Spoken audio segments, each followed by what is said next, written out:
Hello everyone. First of all, I would like to say thank you to everybody who has been sending my family and I condolences and I'm sorries and all that jazz. It wasn't sudden, but it's also always sudden when it happens. She wasn't alone, and that's what matters.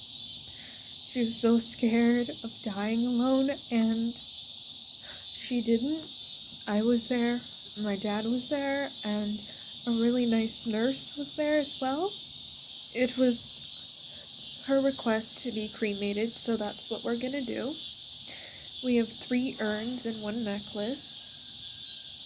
The 3 urns are all cherry blossom themed because she loves cherry blossoms, and the necklace has a purple gemstone looking thing in it because purple is my mom. My mom is purple. I'm pink. My dad's blue. My brother is red.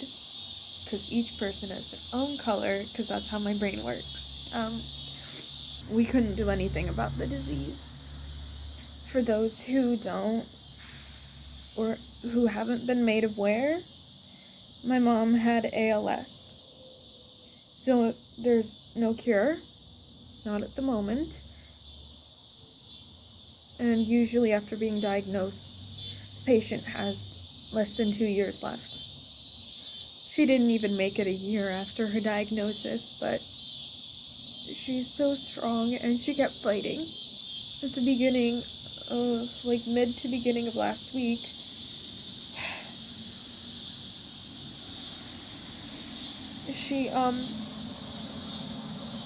she was losing her ability to communicate with us. She couldn't open and close her eyes. Normally she would be able to nod or shake her head a little to let us know what she needs with yes or no questions, and she couldn't do that anymore. So she just kind of laid there, sometimes twitched. Her breathing, she made really weird sounds while breathing, but she was breathing and that's what counts. And the nurses would turn her over to each separate side every couple of hours so she wouldn't get as many cramps. But she was in bed and she couldn't talk. She hasn't been able to talk for over a year now. And normally she has something called a Tobii Dynavox, which is something where it tracks your eyes so she would be able to type. So she had a way of communicating, but the meds that were keeping her from being in extreme pain messed with her ability to see, so she couldn't use it anymore. I remember one of the days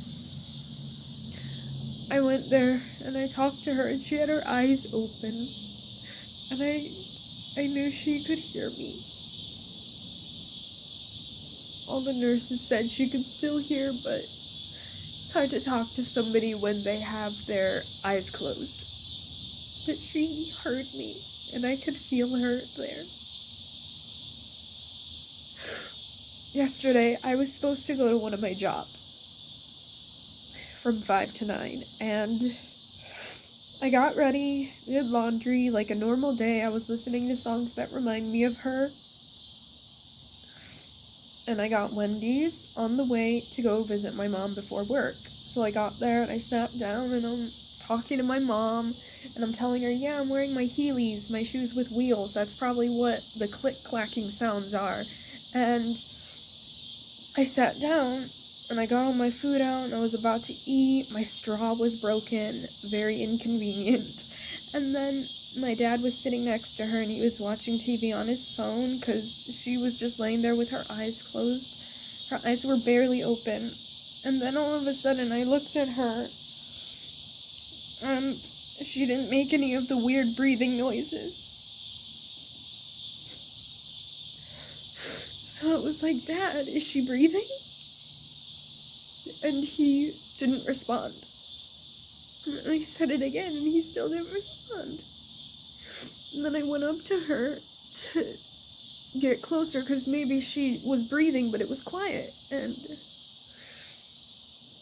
you could see something in her throat twitch a little, but she wasn't breathing. And I told my dad, we call for help, we need the nurse. And so the nurse came, and I'm like, is she dead? Is she breathing? And she said, she's still breathing, but she's slowing down. And so I went to the side of her bed, and I'm like, is she gonna be okay? And she's like, she doesn't have much more time. I'm like, what, like an hour or less? And she said, a few minutes. So I sat there holding her arm and her hand. It's hard to hold her hand because her hand's like this, and she can't move her hand. And I told her how much I love her and how important she is to me. And I told her, please don't go. I know it's selfish not to not want somebody to leave, somebody in so much pain, but she's my mom. And so I'm sitting there, and I didn't even notice that her throat stopped twitching. My dad was on the other side of the bed holding her and talking to her. The nurse was petting the back of my head, petting my hair, because I was obviously very emotional. I still am. And she died at 3:20 yesterday. That's the approximate time of her death. I sat with her for hours after that. You know, I've always been weirded out by corpses and dead people, but it's different when it's the person you care about most.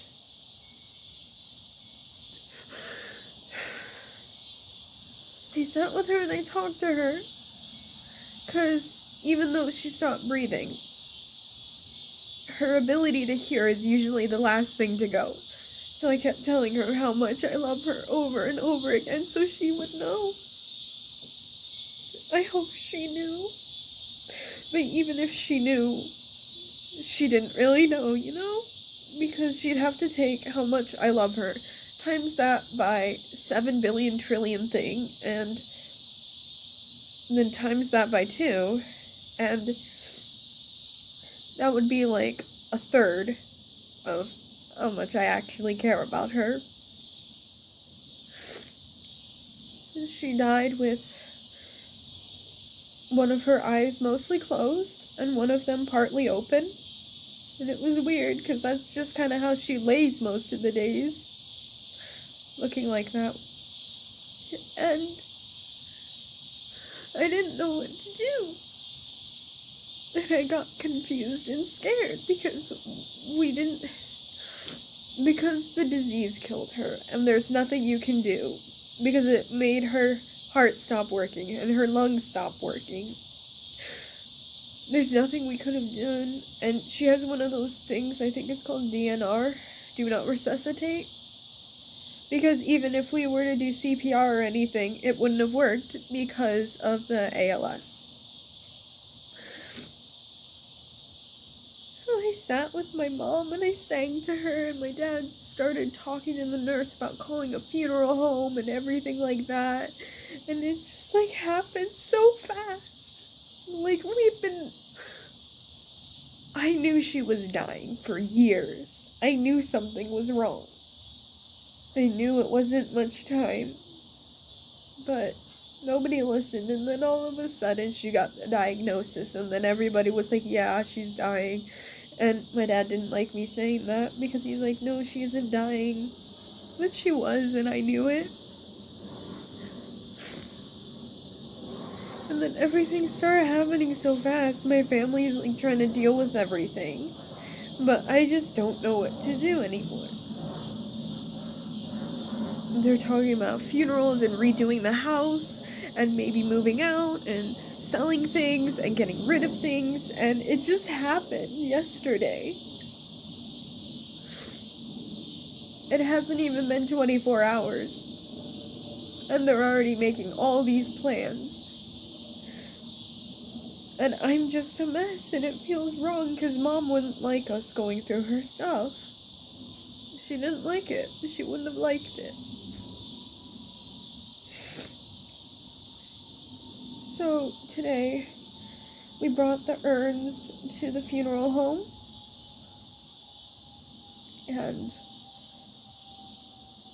Kyle, Dad, and I got to see her one last time while she's laying down before she gets cremated. And it's so weird because she's laying there, and I keep thinking that I see her eyebrow twitch, or that her eyes are moving under her eyelids, or that she's breathing. It just seems like she's sleeping. And she's about to wake up. But I know she isn't, but like, what if she is? What if she just magically woke up? Why can't that happen? I don't want her dead. But I also don't want her in pain, and existing in that body was extremely, extremely painful for her. I just wish she was alive in a healthy body that didn't hurt. But I also don't want to, like, rip her out of heaven or anything, you know?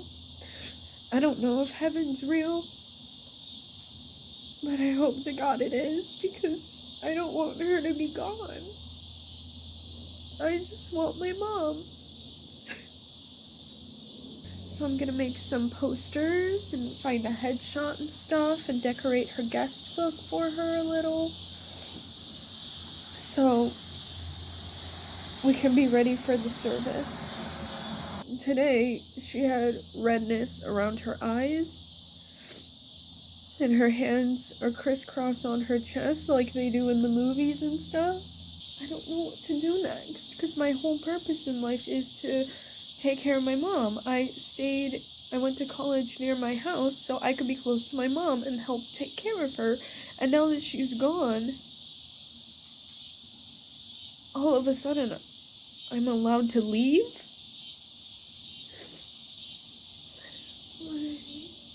It's not fair. I've made changes to my life, and I've devoted majority of my life to taking care of my mom and making sure that she's not alone. Ever since I was a kid, that was what I needed to do. I needed to be close to her. I needed to make sure that if she needed her cane, that it was there. I knew where her inhaler was, so if she needed it, it was there. I did everything in my power to make sure that Mom was okay in all the different ways that I could, because I was so young when I realized that she was sick and not like all the other moms. And then obviously as things got worse and worse, I wouldn't sleep at night. I would be pacing outside of my mom's room, watching her breathe, making sure she's okay, and I'd go in there and wake her up just to make sure that she's breathing and okay. She was so scared that she was gonna die in her sleep or die alone. But she didn't. She was with me. And Dad. The nurse said that she waited to die until I was there. That she waited for me because Dad told her that I was coming. And once I got there, that's when it started happening. Mom is the type of person to do anything for her loved ones, which includes me. So it's not surprising that she would put her her disease to the side and wait until her daughter was there to make sure that I was with her. She was really like, no, Alice, you have to wait for my daughter to get here first. Kyle was at school 3 hours away, but he came home as soon as he could. I can't believe this is happening, you know? I just can't believe it.